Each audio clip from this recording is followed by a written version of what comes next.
سمي رهوا يبهر رهوا جورا مدن أما على يونيفرسيتي ناي محضرة ممهرية بقرا عاوز عيشنا يو ناي ماردات جراي محور مسراتيتي ماردات جراي مالت ناي تملستي دق أنستي تجاربت محور انتخون بمسارته أو حويت أو سلام أو عقبه هنت تسرح محوري بقرا جزء تتعيشيو سو بعبي يدما عاوز تمالي أفتناي كبيد وان أفتناي أتقاعد سكونتريبيوت بزجارنا مسارات حزد ما أنا سلام مسرح contribution كلنا عنا ونعمنا نكنا عبي محبرسون community نكنا عبي بيولدن هنجا برينات تعيشنا أوان تأجم أوان كينات كلنا قام نفلت دكانستي عند محبرسون دين فقط تقينات معني أفكت زجورنا دكانستي أفكت جورنا كلها أنا قام زرعنا بفلا أو نيت جرايزنا رخوينات قدامي primary target دكانستي أنا نيرنامو بتشخمي اتبادل تبحثيتي نقول لك زوج حلو انت خانة كخلو بالعلى جنت بحثيتي عندك أنستيو بخبيت قديونا تروماتايزد جيرونا سلازي تتشكمت نايت خوينات تشخمي أو تمزابل توليو أفتموت توليو ولا صوتها وقعت توليو دك أنستيو نيرنا لحدا أجمع مفتح فلت أسوقات تشكاني سلازي بتخكل تشكينا سلازي نورنا خندينا يخبير خمس نهار نحنا هنا نفضل أفت مفتحيون كان بالعلق فضل زغل أكل أي هلون اللي يحس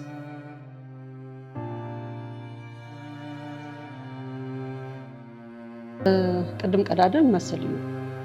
مالت أتناي peace process أب سلام زلاقي لخونا سلام أممزع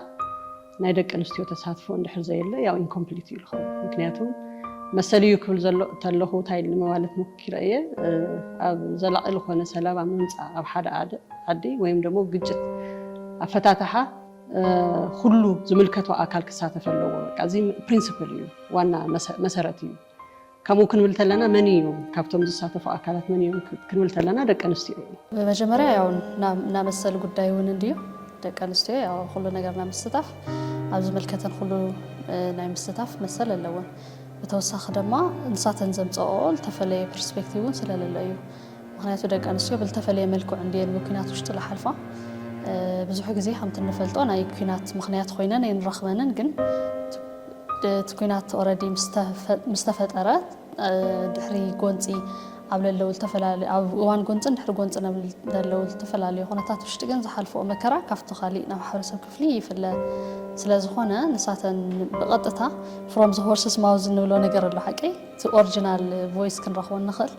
كاب على المخانو تزحلفوا أو مكراتات تزحلفوا أو تجمعات بخمي كفتح حمل اللو نوع على النمتي كل سلاز اللو دمت أنكس مع سلاز اللواني. ديك أنستيو peace building efforts تساتف تخونا اللون بدن بيلاقي الحسو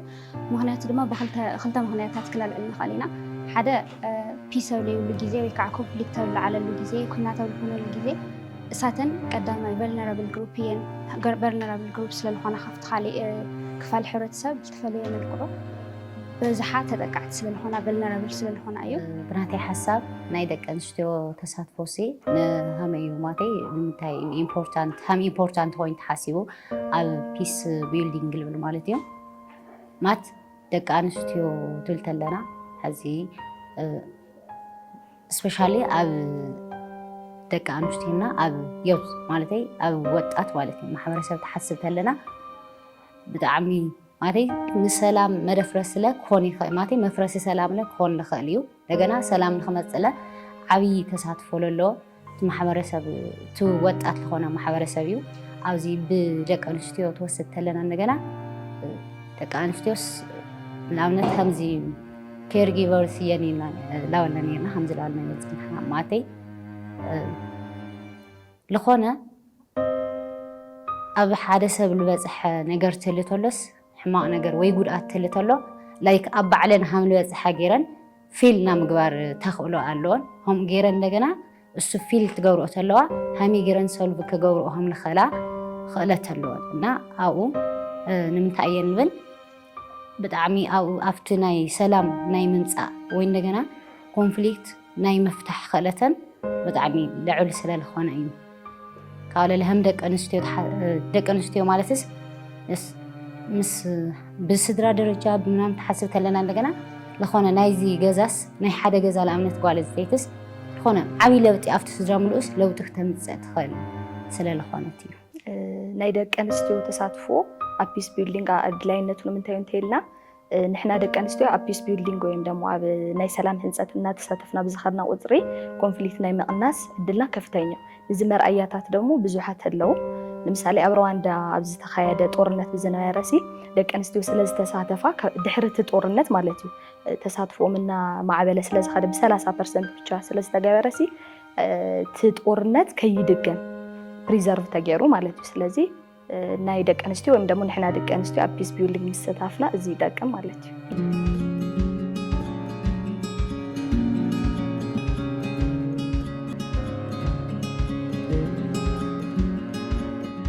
እዚ ኩነታት ንዓና ኣብ ፀገም ኢና ዘለና ኣብ ናይ መከራ ኢና ዘለና ከም ዕድል ክወስዶ ኣይክእልን ግን ክንጥቀመሉ ንኽእል ኢና ናብ ዕድል ክንቅይሮ ግን ንኽእል ኢና ስለዚ ካብ ትግራይ ማሕበረሰብ ምምፃእ ካብ ብጣዕሚ ሰፖርቲቭ እዩ ሓጋዚ እዩ ናይ ትግራይ ማሕበረሰብ ከም ዕድል ኢና ንሪኦ ንሕና እዚ ከም ዕድል ንሪኦ እሞ ሓጊዝና እስከመይ ንሕና ከተመሊስና ክንሕግዞ ንኽእል ኢና ንብል መጀመርያ ድምፂ ብምዃን ድምፂ ውፅእ ህዝብና ድምፂ ዝተጎሳቆለ ህዝብና ድምፂ ዝሳቀ ዘሎ ህዝብና ብምዃን ካልኣይ ዓቕሚ ብምህናፅ ዓቕሚ ብምፍጣር ኣድቮኬት ብምግባር ክኸውን ይኽእል ሜንተርሽፕ ብምሃብ ክኸውን ይኽእል ኣስተምህሮታት በብተፈላለዩ ቦታታት ኣስተምህሮታት ጎስጓሳት ብምሃብ ክኸውን ይኽእል እዚኦማት ሚና ክንፃወት ንኽእል ኢና ካብ ፀገም ዝስነት ማሕበረሰብ ከነውፆ ንኽእል ኢና ዝብል ኣተሓሳስባ ኣለና ብመሰረቱ ጓል ኣንስተይቲ ሁከት ወይ ጎንፂ ወይ ኩናት ከም መፍትሒ ኣይትወስድን ብመሰረቱ ኣብ ዝተፈላለዩ ፅርዓታት እውን ከም ዝሕብሮ ስለዚ ንሕና እውን ኣካል እዚ ኮይና ንዝመፁ ፀገማት ወይ ብዝርርበልዮ ወይ ግዜ ዝወሰደ ናይ ኔጎሽሽንስ ክኸውን ንኽእል በዚ ንክፍትሑ ኢና ንሕና ተራና ክንፃወት መፂና ካልኣይ ነገር ቅቡልነት ይበሃል ኣሎ ናይ ሰላም ከይዲ ክንርኢ ተለና ወይም ግጭት ኣፈታትሓ ዝሳተፋ ደቂ ኣንስትዮ ተሃልየን ቅቡልነት ኣብ ምርካብ ወይም ደግሞ እምነት ኣብ ምሕዳር እቲ ማሕበረሰብ ኣብ ደቂ ኣንስትዮ እምነት ኣብ ምሕዳር ዘለዎ ነገር ቀሊል ኣይኮነንና እቲ ዋና ነገር ደግሞ እሱ እዩ ቅቡልነት እንድሕር ዘይብሉ እቲ ዝንገብሮም ናይ ከይዲ ሰላም ወይም ደግሞ ጎንፂ ኣብ ምፍታሕ ዝንገብሮም ስራሕቲ ትርጉም ኣለዎ እዩ ዝገብሮ ስለዚ ናይ ደቂ ኣንስትዮ ምህላው ግን እቲ ቅቡልነቱ ኣብ ምውሳኽ ዓብይ ግደ እዩ ዝፃወት ካልኣይ ነገር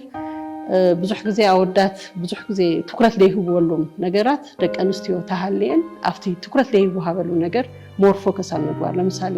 ፆታዊ መጥቃዕቲ ዝበፅሐን ደቂ ኣንስትዮ ኣብ ሶሻል ጀስቲስ ንብሎም ነገራት ኣብ ትምህርቲ ኣብ ጥዕና ኣብ ገለ ፎከስ ብጣዕሚ ኣገዳሲ ዝኾኑ ነገራት ፎከስ ኣብ ምግባር ደግሞ ዓብይ ትኩረት እየን ዝህባና ናታቶም ምህላው ልባዕሉ እሱ ተን ሓደ ግዜ ብጣዕሚ ቦልድ ኮይነን ዘይረአዮም ነገራት ተን ደቂ ኣንስትዮ ግን ቦልድ ኮይነን ክረአያ ምግባር ምክንያቱም ለምሳሌ ፆታዊ መጥቃዕቲ ክንብል ተለና ኦኬ ከም ኣጀንዳ ክለዓል ይኽእል እዩ ታፔን ትፈልጦ ወይ ልተደፈራ ደረአየት ወይ ደግሞ ኣብ በዓላ ዝበፅሓ ደቂ ኣንስትዮ ክትኸውን ተላ ክንደይ ናይ ክለዓል ክንደይ ናይ ኣቴንሽን ክወሃቦ ኣብ ምግባር ዓብይ ፅዕንቶ ኣብ ምፍጣር ዓብይ ግደ እየን ዝፃወታ هو ሕዚ ኮንፍሊክት ትራንስፎርሜሽን ንግዚኡ ፀገም ትፈትሖ ትኽእል ዲኻ ዝኾነ ግዜ ኮንፍሊክት ሃፐን ይገብር ሞ ንግዚኡ ክትፈትሖ ወይ ጠጠብ ክትብሎ ትኽእል ኢኻ ግን ቀዋሚ ክኾን ትኾይኑ ትራንስፎርም ክትገብሮ ክትኽእል ኣለካ ብዘላቕነትስ ንክፍታሕ ኣበርክቶ ክትገብር ኣለካ ብዙሕ ግዜ ደቂ ኣንስትዮ ንሰላም ንዕርቂ ቀረባ እየን ብተፈጥሮን ንጎንፂ ቀረባ ይኾናይ ብዙሕ ነገር ኮምፕሮማይዝ ገይረን ወላ ይቕረየኒ ኢለንስ ሰላም ለምፅእ ተኮይኑስ ብዙሕ ነገር ንክሓድጋውን ቀረባ እየን ስለዝደልዮ እቲ ሰላም ትዕርቂ እቲ ቤተሰብ ዝተረጋጊዑ ክነብር ሰብ ተረጋጊዑ ክነብር ከምኡ ዓይነት ድሌት እውን ስለ ዘለዎን ንኮንፍሊክት ትራንስፎርሜሽን በተለይ ደጊሙ ንከይፍጠርስ ዘላቒ መፍትሒ ኣብ ምምፃእ ኣብ ማእኸል ክልተ ወገናት ኣብ ዕርቂ ክሳተፋ ዋላ ተጌርካየን ትራዲሽናሊ እውን ንሪኦ ከም ታሪክና እውን ንሪኦ ንክልቲኦም ወገናት ዘይውፅዕ ማእኸል ዝገብር ክልቲኦም ወገናት ብዘላቕነት ችግር ክፈትሕሉ ዝኽእሉ ዓይነት መፍትሕታት ምምፃእ እየን ትኩረት ዝገብራ ስለዚ ቫዮለንት እውን ስለለይኮና ብትحሰት ስለለይ ገልጾኦ ስለለውን ግሪቫንስ ስለለውን ሕርቀት ስለለውን እንትንውን ልተኻለ መጠን ብልተረጋጋዕ መጠን ዘላቕ መፍትሒ ንምምፃውን ስለ ዝሰርሓ እዚ ንግዚኡ ችግራ መፍታሕ ከይኾነስ ብዘላቕነት ተመሊሱ ኮንፍሊክት ልከይጋጥ ሰርሓ ይኽእላ ስለ ዝኾና ብኡ ኣድለይቲ ኮይነን ንርከባ ማለት እዩ ኣነና ህማይ ልበላ ደቂ ኣንስትዮ ኣብ ብጣዕሚ ፒስፊል ዝኾነ ሰላም ለለዎ መፃኢ ዓብዪ ሮል እዩ እኒአና ምክንያቱ ኦፍኮርስ ሓደ ከም ወጣት መጠን ፖቴንሻል እኒአና እዩ ዝተፈላለዩ አይዲያታትና ምንጫው ብዙሕ እውን ተጋላጽነት እኒአና ብዙሕ ኤክስፖዠር ብዙሕ ኦፖርቹኒቲ ዕድል ወጣት ስለዝኾና ኤነርጂ እኒአና ግዜ እኒአና ሓሳባት እኒአውና ስለዚ ናብ ፒስ ለምፅኡ ነገራት ናብ ምምፃእ ማይንድ እውን ስለለለና ማለት እዩ ስለዚ ዓብዪ ሮል ክንጫወት ንኽእል ኢና ማለት እዩ ሕዚ ፒስፉል ፊውቸር ንምርኣይ ካብ ሕዚ ኢኻ ትጅምር ለሎ ማለት ኣብ ሕዚ ኮይንካ ኢኻ ፒስፉል ፊውቸር ንኽትርኢ ኣብ ሕዚ ኮይንካ ኢኻ ትእምት ለለካ ኣብ ሕዚ ኮይንካ ትእምት ለካ ትልተለና ለለ ካብ ባዕልካ ኢኻ ትጅምር ሕዚ ንኣብነት ዝኾነ ጎንፂ ከልዕል ዝኽእል ጉዳይ ክህሊ ተሎ ሕዚ ኣብ ባዕልካ ትሰርሕ ትኽእል ኒካ ኣብ ባዕልካ ሰሪሕካ ሕዚ ንኣብነት ከም ኣነ ተወሲደ ኣነ መጀመርያ ኣብ ባዕለይ ክሰርሕ ለለኒ ኣነ ላፍቲ ኮንፍሊክት መንስኤ ማለት መልዐሊት ክኾን በፍጹም ኣይደልን ካብኡ መልዐሊ ክኾኑ ዝኽእሉ ኣካላት ትልተለው እንደገና ማለት ብምኽሪ ድዩ በቃ ማለት ተረድኦ ብምርዳእ ካፍቱ ነገራት ማለት ሃፐን ቅድሚ ምግባሩ ፕሪቨንት ንምግባር ማለት እዩ ንባዕለይ መጀመርያ ክቆጠበ ካብኡ እንደገና ኣብዚ ሓሳብ ስለለዎ ታለዩ እንደገና ብሓሳብ ላውናተይ አይዲያ ኣምፅኤ ኣረዳድኤ ካፍቱ ነገር ንኽወጠው ማለት ለየድሊ ካብ ፉቸር ሰላም እንድሕር ንደሊ ኮይና ኣብ ሕዚ ኮይና ኢና ንሰርሕ ለለና ኣብ ሕዚ ትብል ተለና እንደገና ኣብ ፉቸር ሕዚ ንኣብነት ኣነ ከም ሓንቲ ጓል ኣንስተይቲ ከም ሓንቲ ወጣት ንባዕለይ ክርኢ ተለኹ ሕዚ ብልሰርሖ ሕዚ ብልገብሮ ልፉቸር ሕማቕ ነገር እንድሕር ለምፅእ ኮይኑ ወይ ኮንፍሊክት ዝፈጥር ነገር እንድሕር ኮይኑ ሕዚ ብልገበርኽዋ ቀፃሊ ሂወተይ ሙሉእ ንዓለይ በላሽስ ናብ ብዙሕ ሰብ የከበላሽ እና ኣብ ፒስ ቢልዲንግ ፎር ፊውቸር ትልተና እንደገና ኣነ ካብ ባዕለይ ጀሚረ እንድሕር ፅቡቕ ሃኒፀ ና ሰላም ራእይ ሃሊኒ ንባዕለይ ካብ ጎንፂ ከልዕሉ ዝኽእሉ ነገራት እንድሕር ርሒቐ ኣብ ጎኒ ለሎ ሰብ እንደገና እንድሕር ካብዚ ነገር ስክወፅእ እንድሕር ገይረ ኮይነ እዚ ፊውቸርስ ንኹልና ፅቡቕ ንኹልና ሰላም ንኾናልና ገብር ማለት እዩ ከም ደቂ ኣንስትዮ መጠን ኣብ ፒስ ቢልዲንግ ናተይ ሚና እንታይ እዩ ፓርቲስፔት ብዝገበርኩ ቁፅሪ ናተይ አይዲያታት ወይም ደግሞ ሓሳባት እኒዩኒ ማለት ሰላም ብኸመይ ዝርድአሉ መንገዲ ናይ ኩሉ ሰባት ዝተፈላለዩ ስለዝኾነ ደቂ ኣንስትዮ ሕዚ ዘለናዮ ኩነታት ኣብዝሓኛው ዕድል ዝወሃብ ንደቂ ተባዕትዮ እንድዩ ግን ደቂ ኣንስትዮ እናተሳተፋ ብዝኸዳ ቁፅሪ ወይም ደግሞ ንሕና ደቂ ኣንስትዮ ክንሳተፍ ተለና ናይ ባዕልና ኣንግል እኒአና ንርእየሉ ማለት ሰላም ቀጥታ ምሳና ስለዝተሓዝ ማለት እዩ ናይ መጀመርያ ፀገም ናይ ሪኮግኒሽን ፀገም እዩ ኣፍልጦ ናይ ምሃብ ጓል ኣንስተይቲ እንታይ ዓይነት ፀገም ተሸኪማ መፅያ እንታይ ክትገብር ትኽእል ዝብል ኣፍልጦ ናይ ምሃብ ፀገም ኣሎ ከም ማሕበረሰብ ከም ኮሚኒቲ ኣብ ትግራይ እውን ኣይኮነን ብኢትዮጵያ ደረጃ ብኣፍሪካ ደረጃ ካብ ዝተላዒልኪ እንታይ ክትርኢ ትኽእሊ እቲ ኮሚኒቲ ብዙ ስለዝመፀ ኢንክሉሲቭ ኣይኮነን ንኩሉ ዘካተተ ኣይኮነን ደቂ ኣንስትዮ ኢምፓወር ዝገብር ዓቕሚ ዘዕቢ ኣይኮነን ኣብ ዝተፈላለዩ ቦታታት ውክልና የብልናን ኣብ ሚሊተሪ ወልዮ ኣብ ፖለቲክስ ወልዮ ኣብ ሃይማኖት ወልዮ ውክልና የብልና ተተሓሓዝቲ እዮም እቶም ፀገማት ማሕበረሰባዊ ፀገም እንድዩ ኣብቲ ናይ ማሕበረሰባዊ ኖርም ስትራክቸር ብምሉእ ናይ ደቂ ኣንስትዮ ሪፕሬዘንቴሽን ብጣዕሚ ንእሽቶ እዩ እሱ ኣይ ቲንክ ኣነ እቲ መሰረታዊ ፀገም ዝመስለኒ እዚ ከምዚ ኢሉ ከለዉ ከምቲ ኩላህና ንፈልጦ ጓል ኣንስተይቲ ደብል ዝኾነ ሸኽሚ እዩ ዘለዋ ደብል በርደን ስለ ዘለዋ እቲ ናይ ገዛ እውን ወዲኣ ናብቲ ናይ ደገ ንምኻድ ቁሩ የፀገመላ ይኾን እዩ ምክንያቱም እቲ ዝተሰርሐ መስርሕ ንዓኣ ዘካትት መስርሕ ስለ ዘይኮነ ማለት እዩ ዋላ እዚ እውን ተረዲእና ንዓኣ ዘዕብት ስልጣናታት የለዉ ፈንድታት የለዉ ናይ ኣስተምህሮታት የለዉ ጎስጓሳት የለዉ ስለዚ እዚኦም ፀገማት መሰረታዊ ፀገማት እታ ጓል ኣንስተይቲ ወፅያ ንኸይትቃለስ ወፅያ መሰላ ንኸይትኽብር ወፅያ ንሰላም መስርሕ ንከይትሰርሕ ዝገብርዋ ፀገማት እዮም ነገር ግን ደቂ ኣንስትዮ ክሳተፋ ዘይኽእላሉ ደግሞ ብዙሕ ማሕነቆታት ኣለዉ ብድሆታት ኣለዉ እቲ ሓደ ዋና ነገር ተኣዩ ብዙሕ ግዜ ደቂ ኣንስትዮ ሪል ሪፕሬዘንቴሽን እንተይኮነልን ደልየን ሲምቦሊክ ብዝኾነ መንገዲ ክሳተፋ እየን ዝድለያ ሲምቦሊክ ሪፕሬዘንቴሽን ደግሞ ትርጉም አልቦ እዩ ዝኸውን ምክንያቱም ሪል ዝኾነ ሪፕሬዘንቴሽን መፅኡ ኣብቲ ህንፀት ሰላም ክትሳተፍ ኣብ ምግባር ያው ብዙሕ ፀገማት ኣለውና እቲ ሜዳ ለምቹ ኣይኮነን ባይዘወይ ከም ድላያ ኣብቲ ህንፀት ሰላም መሰለ ኣለዋ ክትሳተፍ ኣለዋ እታ ደቂ ኣንስትዮ እንድሕር ዘይተሳተፈተ ኮይኑ ኮምፕሊት ዝኾነ ሰላም ኣይኮነ ዱረብለ ናይ ምዃኑ ዕድሉ ብጣዕሚ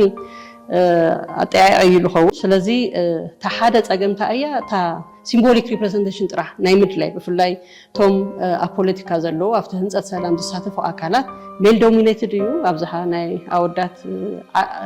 ጌም እዩ ዝመስሎም ናይ ኣወዳት ጉዳይ እዩ ዝመስሎም ካልኣይ ነገር ደግሞ እንድሕር ተሳቲፈንለ ሲምቦሊክ ዝኾነ ሪፕሬዘንቴሽን እምበር ሪል ሪፕሬዘንቴሽን የብሉንና እቲ ሓደ ኣብቲ ኣተሓሳሰባ እዩ ናይታ ደቂ ኣንስትዮ ግደስ ኣብቲ ሲምቦሊክ ሪፕሬዘንቴሽን እምበር ሪል ኣክተር ኮይና ብዙሕ ኣስተዋፅኦ ትገብር እያ ኢላ ኣብ ምእማን ዓብዪ ፀገም ዘሎ እዩ እኩል ፓርቲስፔት ክትገብረሉ ትኽእል ዕድልን ኣጋጣምን ለይምርካብ እዩ ስለዚ ዋላ ክሰርሓና ካኣላ ዋላ ተዓቕምና ሃለየ ዋላ ድሌት እናሃለየ ዋላ ትንብሎ ኣለና ጓል ኣንስተይቲ ብጣዕሚ ኬር ጊቨር እያ ተንከባኻቢት እያ ነርቸር እያ ትገብር ካብኡ ከዓ ኤምፓተቲክ እያ ኣብ ካልኦት ሰባት ቦታ ኮይና ነገራት ናይ ምራይ ኣንደርሰና ምግባር እዚ ናቹራሊ እዩ ብኤክስፔሪንስ ተምፅኦ ብዙሕ እንትን ክህልያ ይኽእል እዩ ግን ትዕድል ተለይረኽብክዮ እዚ ነገር እዚ ንምግላፅ ዕድል ኣይትረኽብን ስለዚ ናይ መጀመርያ ቻሌንጅ ፓርቲስፔት ትገብረሉ ፕላትፎርምስ ዕድላት ለይምርካብ እዩ ማሕለኻታት የጋጥሙና እዮም ካብቶም ዘጋጥሙና ማሕለኻታት ሓደ ብዙሕ ሪፕሬዘንቴሽን ወይ ከዓ ውክልና የለይ ፓርቲስፔት ክገብራ ዕድል ኣይንወሃብ ማለት እዩ ኣይ እዚኣ ከምዚ ኢላ እያ ተምፅእ እዚኣ ከምዚ ኢላ እያ ትገብር ምንም ለውጢ ተምፅእ ሃምለይ ትኽእል ኣስዩም ተገይርካ ይንገረካ ወይ እንደገና ዝኾነ ሞቲቬት ኮይንካ ንከይትሰርሕ ሃምዚ ብዙሕ ግዜ ሃምዚ ትገብሩ ምንም ታይ ለውጢ ተምፅኡ ሃምዚ ትገብሩ ሞ ታይ እኒአዎ ለውጢ ምናምን ስለትበሃል እሱታት ማለተይ ካብዚ እንትን ኢሉ ጠቕላላ ብማሕበረሰብ ደረጃ ክትሪኦ ተለካለ ገና ዝኾነ ማይንድ ሴት ናስ ኤበሰልና ኢና ብሓፈሻ ማለት እዩ ናይ መጀመርያ ዕድል ዘይምርካብ እዩ ፓርቲስፔት ክንገብር ዕድላት ዘይምርካብ ማለት እዩ ምክንያቱም ኣብዚ ትካላት ይኹን ምናምን ደቂ ኣንስትዮ ዘለወን ሮል ወይም ደግሞ ዝወሃበን ዓቕሚ ስለዘይብለን ከይኮነስ ትዝወሃበን ወፂና ክንዛረብ ዕድል ኣይወሃበናን ማሕበረሰብ እንትን ዝብለና ማለት ኣፌክት ዝገብረና ስለዚ ፓርቲስፔት ዘይምግባርና ዋናው እንትኑ ሲ ምክንያቱ ታዩ ዕድላት ዘይምርካብና ይመስለኒ ሕዚ ንምሳሌ ጎርዞ መፂኹም ፓርቲስፔት ክንገብር ጌርኩምና ኢኹም ምሽ ሓሳባትና ክንገልጽ ኣብ ፒስ ቢልዲንግ ዘለና ብዙሕ ሓሳባት እናተንሸረሸረ ውዒሉ ኢሎም ማዕንተ እዚ ስለዚ እሱ ከምኡ ዓይነት ዕድላት ዘይምርካብና እሱ ይመስለኒ ደቂ ኣንስትዮ ያው እቲ ወመን ፒስ ኤንድ ሴኪሪቲ ሪዞሉሽን ማለት ሓደ ግዜ እቶም ናይ ሕጊ ማዕቐፍ ባይዘወይ ደቂ ኣንስትዮ ክሳተፋ ኣለውን እዩ ዝብል ኮንስቲቱሽን ተሪእኺ ናይ ደቂ ኣንስትዮ ክሳተፋ ኣለውን ኣብ ኤኒ ኣይኮነን ዶ ኣብ ሰላም ህንፀት ኣብ ኤኒ ነገር ማዕረ ምስ ደቂ ተባዕትዮ ክሳተፉ ኣለዎ ይብል ኣብ ተግባር ክትመፅእ ግን የለ ይሄም ዓይነት ነገር ግን ድማ ኣብ ዓለም ብዙሕ ዋላ ኣፍሪካ ዋላ ኣውሮፓ ዋላ ኣብ ተፈላለዩ ክፍለ ዓለም ክንርኢ ከለና ደቂ ኣንስትዮ ፈንፂሐን ወፂአን ሰላም ኣብ ሰላም ህንፀት ዝሰርሓ ምጥቃስ ይከኣል እዩ ላይቤርያ ክንጠቅስ ንኽእል ኢና ላይቤርያ ሌማ ጎባዊ ትበሃል ላይቤርያዊት ያው ዝገበረቶ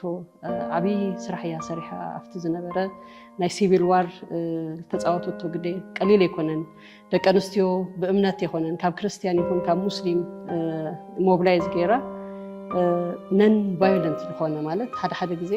ፕሮቴስት ማለት ሰላማዊ ዝኾነ ክገብራ ማለት ሰላማዊ ቃልሲ ገይረን ኣብቲ ዓዲ ሰላም ኔጎሽት ገይሮም ሰላማዊ ሰላም ክትከውን ተዓዲ ኣብ ምግባር ዓብዪ ግደ እዮም ተፃዊተን ኣብ ናትና ኮንቴክስት ቁሩ ከምቲ ዘልኩ እቶም መሰረታዊ ፀገማት ስለ ዘለዉ ከምዘን ናይ ካልኦት ዓድታት ቦልድሊ ክንወፅእ ኣይከኣልናን ቦልድሊ ዝወፀ ሙቭመንት እውን የለን ብድሕሪ ሕጂ እኳ ክህሉ እዩ ኢለ ይሓስብ ኩላህና ከም ትፈልጦ ናይ ደቂ ኣንስትዮ ኢንክሉዥን ካብ ዘይነበሮም ኔጎሽሽንስ ሓደ ናይ ኢትዮጵያ ኔጎሽሽን እዩ ናይ ኢትዮጵያ ጥራሕ ኣይኮነን ሱዳን ገለበታት የመን ኣለዋ ማይነማር በዓላ ኣለዋ ግን መሰረታዊ ኢትዮጵያ እውን ከም ዘሎ እዩ ስለዚ ንሕና እኳ ቁሩብ ከይኮነ ብዙሕ ይተርፈና ኢለ ዝሓስብ ኣብ ናይ ሰላም መስርሕ ናይ ደቂ ኣንስትዮ ዘሎ ናይ ደቂ ኣንስትዮ ተሳትፎ ብጣዕሚ ብዙሕ ይተርፈና እዩ ዓብዪ ጋፕ ኢለ ዝሓስብ ካብ እንትን ይጅምር ሰላም ካብ ምኽባር ይጅምር ዋላ ና ካልኦት ዓድታት ኣብ ኢትዮጵያ ዝነበራ ወታደራት ዋላ ፖሊሳት ገለኮ ኣብ ዝተፈላለዩ ዓለም ክፍልታት ኩናት ኣብ ለጋጠመሉ ቦታ እናኸዳ ንሰላም ምኽባር ስራሕቲ እኮ ሰሪሐን ይፈልጣ እየን ሰላም መኽበርቲ ኮይነን ማለት እዩ ዝተፈላለዩ ዓድታት ሱዳን ይኹን ሩዋንዳ ይኹን ካልኦት ኣብ ኣፍሪካ ይኹን ካብ ወፃኢ ዓድታት እሱ ባዕሉ ሓደ ኮንትሪቢሽን እዩ ናይ ሰላም ህንፀት ስራሕ እዩ ካብኡ ሓሊፉ ኣብ ዝተፈላለዩ ናይ ምክክር ናይ ኔጎሽዬሽን ናይ ሚዲዬሽን ፖዚሽናት ኮይነን ብዙሕ ነገር ኣበርኪተን እየን ዋልና ካልኦት ኣፍሪካ ዓድታት ንኸተለና ትማሊ ቡና ርአናዮ ፀናሕና ናይ ላይቤሪያ ናይ ሩዋንዳ ናይ ሱዳን ናይ ኖርዝ ኣየርላንድ ካልኦት ኮሎምቢያ ካልኦት ዓድታት ልምድታት ናርአና ነርና ኣብ ላይቤሪያ ትልነበረ ሰላም ንምምፃእ ደቂ ኣንስትዮ ካብ ምውዳብ ጀሚሩ ካብኡ ክሳብ ላዕሊ ጠንኪረን ብምቅላስ ሰላም ተይለ የምፅኦም ዓሪፈን ኮፍ ከም ዘይብላ ንድሕሪት ከም ዘይምለሳ ስትሮንግሊ ብጣዕሚ ድፊት ገይረን ሰላም መምፅአንስ ዳሪኡ ከዓ ተመሊሰን ሰላም ምስ መፀውን ቦታ ባዕለን ሒዘንኦ ያው ተዓቕመን ስለተመስከረለን እውን ተዳፊአን ጥራሕ ዘምፅኦ ኣይኮነንና ፕሬዚደንት ናይ መጀመርያ ናይ ኣፍሪካ ፕሬዚደንት ክትኾነሉ ዝኸኣለት ኤለን ጆንሰን ዕድል ተረኸበ ደቂ ኣንስትዮ ብዝገበረኦ ጠንካራ ዝኾነ ድጋፍ እዩ ሕዚ ሰልፊ ጥራሕ መውፃእ ኣይኮነን ሕዚ ናይ ሰላም ህንፀት ስራሕ ዝበሃልስ ኣብ ጎኒ ካለሎ ዝተፀገመ ሰብ ብፀገሙ ምክንያት ላብ ካሊእ ንዓቢ ናብ ምልዓል ከይሰጋገር እውን ብምሕጋዝ እውን እዩና በቲ ኩናት ምክንያት ብለጋጠመ ዝተፈላለዩ ጉድኣት ኣብ ቀረበ እንደሎ ዝተጎድአ ሰብ ብምሕጋዝ እውን የንገሊፀ ነው ስለዚ ዝተጎድአ ብምሕጋዝ ፀገማት ንከይጋደድ ብምክልኻል ከምኡውን ዝተፈላለዩ ናብ ሰላም ንክመፁ ናብ ዕርቂ ንክመፁ ድፊት ገይረን ድሕሪ እውን እቲ ቦታ ሒዘን ዓዲ ካብ ማሕድራ ዝኸኣላሉ ዝረአናዮ ሓደ ኣብነት ሕዚ ሓደ ምስክርነት እዩ ማለት እዩ ሕዚ ተሳትፎ ለኣብነት ናይ ደቂ ኣንስትዮ ተሳትፎ ክዓቢ ተኮይኑሲ ብኸመይ ዳ ኮነ ማለት ቻሌንጅታት እኒአው እዮም ኢልና ኢና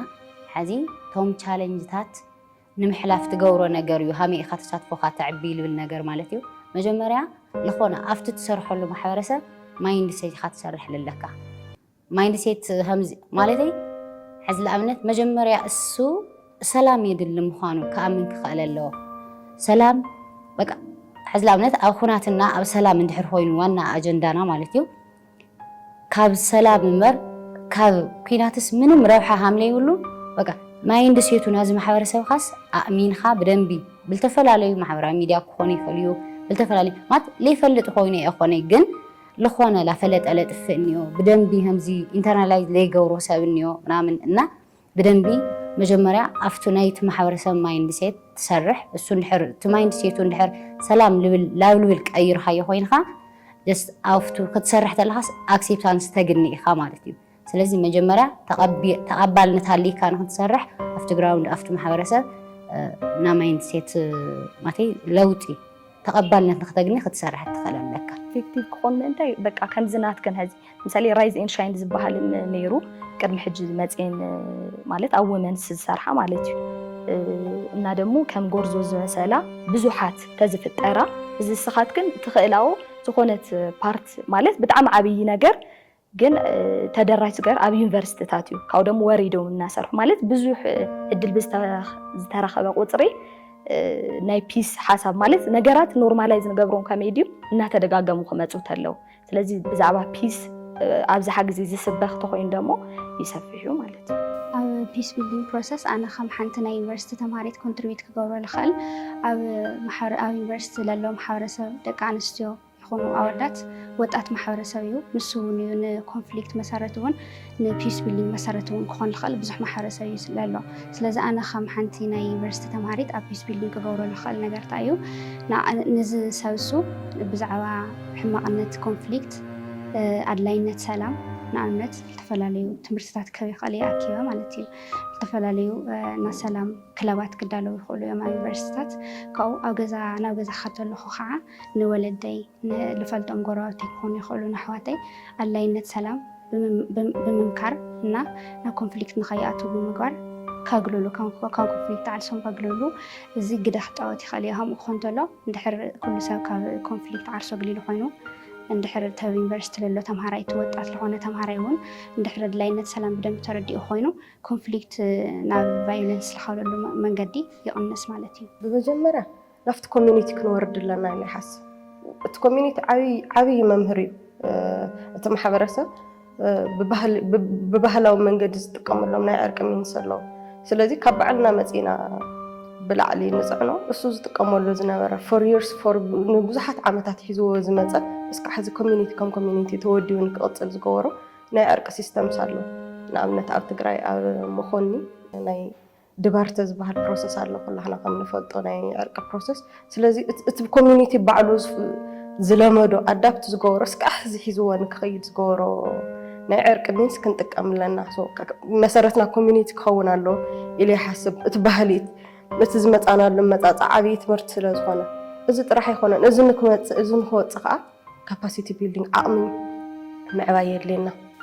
እዞም እዚ ናይ ድባርተ ፕሮሰስ ናይ ትግራይ ፕሮሰስ ክንገብሮ ክንክእል ኣለና። እዚ ፕሮሞት ክንገብር ኣለና። ደቂ ኣንስትዮ ብፍላይ ኣብዚ ኣበርቲዕና ክንሰርሕ ኣለና። ደቂ ኣንስትዮ ኣብ ኤኒ ኣጀንዳ ክሳተፋ ኣለዎ። ብፍላይ ደግሞ ኣብ ህንፀት ሰላም ዘይብል ኣካል ዘይብል ትካል ዘይብል ሰብ የለ እዩ። ተኣይቱ ፀገምና ኣብ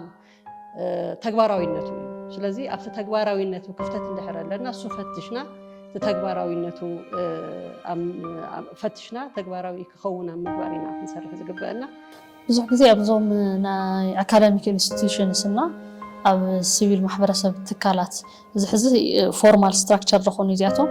ኣብኡ ዘለዋ ደቂ ኣንስትዮ ብዙሕ ግዜ ኤክስፔክት ዝግበረለን ባዕለን ቀጥታ ዝገብርኦ ኣበርክቶ ክህሊ እዩ። ብተወሳኺ ንካልኦት ሰባት ምንቃሕ እዩ እቲ ዋና ስራሕን ዝኾኑ። ምክንያቱ ኣብ ታሕቲ ኣብ ማሕበረሰብ ደረጃ ዘለዋ ደቂ ኣንስትዮ ከምዚ ዓይነት ስሩዕ ዝኾነ ኣወዳድባ ውሽጢ ለኣትያ ደቂ ኣንስትዮ ምንቃሕ እዩ ብዙሕ ግዜ ናታተን ኣበርክቶ ኮይኑ ንረኽቦና። በተለይ ናይ ሲኤስኦ ኣብ ሓላፍነት ዘለዋ ናይ ስርዓተ ፆታ ፅሕፈት ቤት ሓለፍቲ ክኾና ክእላ ወይ ዘይሩ ናይ ስርዓተ ፆታን ናይ ጀንደር ሪሌትድ ዝኾኑ ናይ ኣካታችነት ለተሓባብራ ደቂ ኣንስትዮ ዝተፈላለዩ ፕሮጀክታት ኩሎም ፕሮጀክታት ብልተኻለ መጠን ደቂ ኣንስትዮ ዝሓቑፍሉ ክኾኑ ይገብራ እየን። እሱ እውን እቲ ዋና ሓላፍነተን ማለት እዩ ኣብ ሲኤስኦ ዘለዋ። ስለዚ እቶም ፕሮጀክታት ኣብ ዝፍፀምሉ እዋን ኣብ ኩሉ ኣብ ዋላ ሁማኒታርያን ክኾን ይኽእል እቲ ፕሮጀክት ንኣብነት ዝኾነ ምግቢ ምዕዳል ክኾን ይኽእል እዩ፣ ዝኾነ ናይ ትምህርቲ ዕድል ምሃብ ክኾን ይኽእል እዩ፣ ናይ ጥዕና ኣገልግሎት ምሃብ ክኾን ይኽእል እዩ። ኣብዞም ስራሕቲ እዚኣቶም ደቂ ኣንስትዮ ትግባእ ኮታ ንክረኽባ ክከታተላ ይኽእላ እየን። ዋላ ናይ ፒስ ቢልዲንግ ፕሮጀክታት እውን እንተኮይኖም ኣብቲ ናይ ኣድቮኬሲ ናይ ሰላም ህንፀት ገለ ስራሕትታት ብምሎም ናይ ደቂ ኣንስትዮ ድምፂ ንቅድሚት ንክመፅእ እቲ ዝግበአን ኮታ ንክረኽባ ክሰርሓ ይኽእላ እየን እተን ሲኤስኦ ዘለዋ። ኣብ ዩኒቨርሲቲ ውሽጢ ዘለዋ መማህራን ሪሰርቸራት እንተኮይነን ትፍቲ ዓዲ ውሽጢ በቲ ኮንፍሊክት ብትጎንፂ ምክንያት ለጋጠመ ፀገማት በተለይ ደቂ ኣንስትዮ ለጋጠመ ፀገማት ብደንቢ ኣብ ምምዝጋብ ኣብ ሪከርድ ምግባር ሪፖርት ምግባር ክኸድኦ ላብ ዝግባእ ቦታ ኣብ ምሕባር ክሰርሓ ይኽእላ እየን ኣካዳሚሻንስ እንተኮይነን እዛ ከምዚ ዓይነት ዕድላት እውን ክረኽባ ስለዝኽእላ ተሳትፎናሲ ብደንቢ እንትን ክንገብሮ ክንኽእል ኣለና ማለት ምስ ማሕበረሰብና ብለይጓዳእ መንገዱ ማለተይ ኢቲካል ብልኾነ ምስቱ ማሕበረሰብ ወይ እንደገና ምስቱ ንሰርሐሉ ማሕበረሰብ ብደንቢ ኢቲካሊ ኮይንና እንድሕር ንሰርሕ ኮይንና ንህና ፓወር ወይ እንደገና ናትና ፓርቲሲፔሽን ሲ ለይዓብየሉ መንገዲ የለይ። ኣነ እውን ከም ሓንቲ ናብ ፒስ ትሬኒንግ ስለወሰደት ሰብ ከም ሓንቲ ብኮንፍሊክት ዝተጠቃት ሰብ ኣብ ኮንፍሊክት ደይራ ትነብር ሰብ ብዙሕ ነገራት ዝወደላ ሰብ ተማሂረ ትሪል ዝኾነ ክሰርሐሉ ዝኽእል ሮል ሓሊኒ ኣብ ፒስ ቢልዲንግ ናዕለይ ዝኾነ ግዲ ክጫወት ይደሊ እየ። ንኣብነት ኣስተምህሮታት ብምሃብ ኣነ ኸዚ እውን ንጎረባብተይ ኣብ ሰፈር መናን ማለት እዩ ይህብ እየ ማለት እንታይ ይብል ሕማቕ ከም ዝኾነ ኩናት ይናገር እየ። ኩናታት መጨረሻኦም ብልኾነ ኣግሪመንት ከም ዝውድኡ እንኳን እዚኦም ናይ ሃገራት ኩናታት ንዓለም ኩናት እውን ብኣግሪመንት ይልውዳእ። ስለዚ ኣብ 21 ክፍለ ዘመን ኮንፍሊክት ኩናት ከም ለየድሊ ሰላም ከም ለድልየና ንሕና ክንመሃር ከም ዘለና ወጣት ስለልሞተ ምንም ትርጉም ከም ለየለዎ ኣስተምህሮታት ይህብ እያ ማለት እዩ። ሕዚ ብዘለኒ ደረጃ ተኮይኑ ከም ደቂ ኣንስትዮ ብዓይ ዕድመ ዘለዋ ፓርቲስፔት ምግባር እዚ ሎማዓንቲ ዝመፃናዮ ነገርዞ መፂና ፓርቲስፔት ጌርና ምሽ ሓሳባት ተቀያየርና ቢያንስ ምንም ለውጢ ተዘይምፅእ እንኳን ኣብ ገዛ ከይደ ሎማዓንቲ እንታይ ከም ዝነበረ ደቂ ኣንስትዮ ድማ ዓቕሚ ከም ዘለና ምክንያቱም ኣብ ሩዋንዳ ሕሳብ እዩ ካብ 100% 30% ዕድል ተዋሂብዎን እስካ ሕዚ ፕሪዘርቭ ገይሮም በቃ ተኸላኺሉ ከም ዘይምለስ ገይሮሞ ማለት እዩ ስለዚ እሱ እዩ ማለት እዩ ያው ኣብ ህንፀት ሰላም ክንብል ተለና ካብ ዓለም ዋላ ዓለም ክነልዕል ንኽእል ኢና ስፔሲፊካሊ ላብ ኣህጉር ክንመፅእ ንኽእል ኢና ላብ ዓድና ክንመፅእ ንኽእል ኢና ናይ ደቂ ኣንስትዮ ተሳትፎ ከምቲ ዝድለይ ኣይኮነን ኣብ ዓለም ዋላ ተርኢና ዋላ ደሞ ብጣዕሚ ደሞ ኣብ ኣፍሪካ ማለት እዩ እዚ ማለት ግን ደቂ ኣንስትዮ ኣብ ህንፀት ሰላም ኣይሳተፋይ ማለት ኣይኮነ ኣንተው ዘልዕልክዎም ተመክሮታት ኣለው ኣብ ሊብያ ክንልዕል ንኽእል ኢና ኣብ ናሚብያ ክንልዕል ንኽእል ኢና ኣብ ሴንትራል ኣፍሪካ ልዕልና ኣለና ደቂ ኣንስትዮ በባዕለን ኢኒሽቲቭ በባዕለን ሩዋንዳ ቤስት ኤግዛምፕል ክንልዕል ንኽእል ኢና እና ጎንፂ ክህልው ተሎ ብሰላም ክፈትሑ ኣብ ምግባር ዓብይ ግደል ተፃወታ ደቂ ኣንስትዮ ኣለዋ እሱ ለገይረን ናይ ኖቤል ፕራይዝ ዝረኸባ ደቂ ኣንስትዮ ኣለዋና ኣብ ህንፀት ሰላም ምክንያቱም እታ ጓል ኣንስተይቲ ኣብቲ ኩናት ተሃልዩ ግጭት ተሃልዩ መጀመርያ ትጥቃዕ ጓል ኣንስተይቲ እያ ምንም ዝበሃል ነገር የለን ልዩ እቲ 1325 ሪዞሉሽን ልባዕሉ ናይ ደቂ ኣንስትዮ ኣብ ህንፀት ሰላም ክሳተፍ ኣለዎን ኣብ ወመን ፒስ ኤንድ ሴኪሪቲ ክሳተፍ ኣለዎን ኢሉ 25 ዓመት ገይሩ ኣሎ እቲ ሪዞሉሽን ሜንተርሽፕ ብጣዕሚ ነሰሰሪ እዩ ብጣዕሚ ከም ዝበልኩ ጎስጓስ ክነካይድ ከለና ንዘይነቕሓ ኣሕዋትና ክነንቃሕና ኣለዋ ንዘይፈልጥ ኣሕዋትና ኢንፎርሜሽን ቤዚክ እዩ ክነንቃሕና ኣለና ሓንቲ ጓል ኣንስተይቲ ኣብ ሓደ ማሕበረሰብ እንታይ ዓይነት ኮንትሪቢሽን ኣለዋ ካብኣ ኸ እንታይ ዓይነት ሬስፖንሲቢሊቲ የድሊ ዓርሳኻ ከመይ ጌራ ትከላኸል ኣይ ቲንክ ቤዚክ ስራሕ ናይ ደቂ ኣንስትዮ ውዳበታት ኣብ ትግራይ ዘለዋ ውዳበታት ቤዚክ ስራሕና እዚኣ ክትኸውን ዘለዋ ከመይ ጌራ ኣብ ሓደ ኮሚኒቲ ሰስቴን ክትገብር ትኽእል ሓንቲ ጓል ኣንስተይቲ ብመጀመርያ ዓርሳ ኽኢላ ካልኣይ ከ ፋሚሊ ተሸኪማሲ ከመይ ጌራ እያ ሰስቴን ጌራ ነዊሕ ክትኸይድ ዝግባእ ዝብል መጀመርያ ናይ መጀመርያ ዓላማና ክኸውን ኣሎ دحري تا منترشيب زولك زلخو مس ستوري تيلينج كتححز اي تمكر عم محلاف مالتي عبي طقمي زلو حزن عنا ኣብ ትግራይ እኮ አይና ኣሳን ብዙሓት ኤክስፒሪየንስ ደቂ ኣንስትዮ ኣለዋና ብናይ ሚሊተሪ ወልዮ ብናይ ፖለቲክስ ወልዮ ዋላ ኣብ ምርኣብ ሳይንስን ምርምርን ወልዮ ኣለዋና ግን ናብ ታሕቲ ኣይወርድን ሒዞን እየን ኮፍ ዝብላ ብሌም ምግባር ኣይኮነን ሲስተም የለን ፕላትፎርም የለን ከም ዓይነት ዘመሓላልፍ ፕላትፎርም ሲስተም ስለዘየለዩ እዚ ክሓልፍ ኣለዎ ሓንቲ ካብ ሓንቲ ክትመሃር ኣለዋ ካያ ካልኦትኩም ይመሃራ እዚ ብምንታይ ፕላትፎርም ውዳበ ብምፍጣር ሶ ቤዚክ ዩ ናይ ፌሚኒስት ሜንተርሽፕ ኣብ ናይ ደቂ ኣንስትዮ ምንቅስቃስ ቤዚክ ዩ ናይ ደቂ ኣንስትዮ ጉዳይ ክኾን ይኽእል እዩ ኣብና ከም ማሕበረሰብ ክኾን ይኽእል እዩ ዝመፍትሒ እዚ ኣምፂኣ ዝመፍትሒ እዚ ጌራ ክበሃል ተሎ ዝኾነ ልባዕለይ ከምዚ ፕራውዲ ልስማዕኒ እና በቃ ማቴስ ዝኾነ ፊል ትገብሮ ነገር እኒኦ ኦኬ ኣይከኣል ኣይትኽእሊ ነገር ልበሃል ከምዚስ ኖ ኣይኮነ ይከኣል እዩ ልብል ኢኻ ትሕዝ ካብ እንደገና ከም ኣነ ክሓስቦ ኣለኹ ደስ በቃ ካብዘን ኤክስፒሪየንስ ለኾና ካብተን ሊደራት ገለ ትሪኦ ነገር ለኣይታ እዩ ሞቲቬት ዝገብረኒ ዝኾነ ኦኬ ከምዚ እንድሕር ሰሪሐሲ ይኽእል እየባ ከምዚስ ክቕይር ይኽእል እየ ሕዚ ብዙሕ ግዜ ዋላ ከም ባዕለይ ዝኾነ ነገር ትሰርሕ ትብል እሞ እንታይ ኒአካ እንታይ ከምዚ ለውጢ ለየምፅስ ምናምን ስለ ዝኾነ ነገራት ካብኡ ግን ብኡስ ተስፋ ተቆርፅስ የብልካ ዝኾነ ማስ ጠንኪርካ በኣታተን ሞቲቬትድ ኮይንካ ንክትሰርሕ ይገብረኒ ብካሊእ መዳይ ከዓ ደቂ ኣንስትዮ ኣብ ህንፀት ሰላም ከዓ ዓብይ ግደን ንጫወት ንኽእል ግሩፕ ኢና ምክንያቱ ብዙሓት ታሪካዊ ኣብነታት እውን ክነልዕል ከም ንኽእል ግደን ኢና ኣብ ህንፀት ሰላም ስለዚ ደቂ ኣንስትዮ ኣብ ህንፀት ሰላም ዓብይ ሮል ስለንጫወት ብደንብ ፓርቲስፔት ክንገብር ዘለና ዘላቂ ዝኾነ ሰላምና ምምፃእ ዕድሉ ሰፊሕ ስለዝኾነ ደቂ ኣንስትዮ ኣብ ና ሰላም ህንፀት ከይድታት ክንሳተፍ ኣለና ማለት እዩ ኩሉ ኤክስፒሪየንስ ሃልዩኒ ኣድቫይስ ክበን ከይኮንኩ ሓቢርና ንስራሕ ክብለን ይደላና ሓቢርና ኤክስፒሪየንስ ይሃለወና ሓቢርና ተመክሮታት ነጥሪ ክብል ይደሊ እታ ናይ መጀመርያ ድምፂ ንኾኒ ዓርስና ንኽኣል ክብል ይደሊ ዓርስና ክኢልና ካልኦት እውን ዓርሰን ንክኽእላ ኢምፓወር ንገበር ክብል ይደሊ ንደቂ ኣንስትዮ ጎስጓስ ወልዮ ወይ ፃውዒት ወልዮ ከካብ ዘለዎ ከካብ ገዘአን ክወፃእ እየ ዝደሊ ኣነ ደቂ ኣንስትዮ ወፂአንሲ ኣብ ውሽጠን ዘሎ ክዛረባ እዚ ናይ ማሕበረሰብ ዘሎ እንታይ እዩ ሓፁር ዲና ክንብሎ እሱ ክሰብሮ ክኽእል ኣለዎ ካልኦት ደቂ ኣንስትዮ ሜንተር እናገበረንክ ወይ ከዓ ካልኦት ድምፂ ወፅኤን እናተዛረባ ክሪኣ ከለዋ ባዕለን ክወፃ እየን ኢለ ይሓስብ ስለዚ ንደቂ ኣንስትዮ ኣነ መልእኽቲ ከመሓላልፍ ዝደሊ ምፃናዊ ውዳበታት ሓቢርና ንንቀሳቐስ ሓቢርና ተመክሮታት ነጥሪ ሓቢርና ለውጢ ነምፅእ ከም ዝደሊ ኣብ ሓደ ጀነሬሽን ተገበረ ጥራሕቲ ይኾነስ ቀፃሊ ዘለዎ ከምዚ ዓይነት ፀገማት ካጋጥም ተሎ ከመይ ጌርና ኣይና እዘን ፀገማት ክንፈትሕ ዝብል ኣብ ሰላም ከመይ ኢና ነጥፍ ዝብል ነገር ኣትሊስት ካብ ውልድ ወለዶ እዩ ክመሓላለፍና እቲ ዝተገበሩ ፅቡቕ ነገራት ኣመሓላሊፍካ እቲ ያንግ ጀነሬሽን ደግሞ ብዝሓሸ መንገዲ ኣብ ህንፀት ሰላም ክሳተፋ ኣብ ምግባር ቀሊል ኣይኮነን። ለምሳሌ ኣብ ላይቤርያ ናይ ኖብል ፕራይዝ ተሸሊማ ብምንታይ ብሰላም ህንፀት ተባሂሉስ ተን ዘለዋ ድሓር ዝመፃ ተን ደቂ ኣንስትዮ ተኣየን ኮና ሞዴል ይገብራ ማለት እዩ። እታ ናይ ላይቤርያ ዝነበረት ኣዶስ ከም ሞዴል ገይረን ወሲደን ኣብ ህንፀት ሰላም ክሳተፋ መሰለ ከም ዝኾነ ካልኣይ ነገር ደግሞ ናይ ባዕለይ ናይ ወለዶ ሕቶ ኣለኒ ናይ ወለዶ ሕቶ ገንፂ ክልዓል ተሎስ ኣነ ለእጃሜ ክፃወት እየ ናብ ዝብል ነገር ክመፃ ይገብር እዩ እሞ ኢንስፓየር ይገብር እዩ ኤክስፔሪየንስ ምፍራጥን ኢንስፓየር ጥራሕቲ ይኾነስ ፕራክቲካሊ ኣብ ህንፀት ሰላም ቀፃሊ ብዝኾነ መንገዲ